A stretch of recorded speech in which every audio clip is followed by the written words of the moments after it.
లక్ష్మీ నారసింహస్వామివారి దేవాలయాలు మన దేశంలో చాలా ఉంటాయి.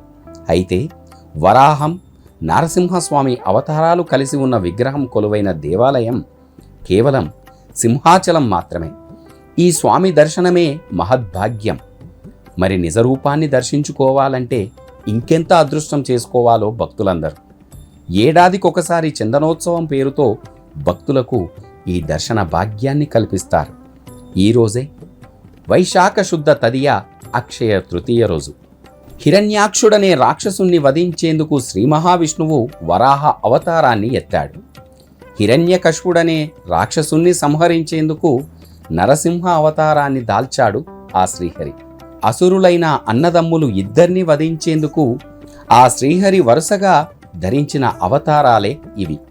హిరణ్యాక్షుణ్ణి వధించి వరాహ అవతారాన్ని విరమించే లోపుగా ప్రహ్లాదుడు పిలవడంతో ఆ భక్తుణ్ణి రక్షించాలనే తొందరలో వరాహ రూపం వదలకుండానే నరసింహుడిగా ప్రత్యక్షమయ్యాడు. అందుకే వరాహం నరసింహ రూపం కలిసిపోయింది.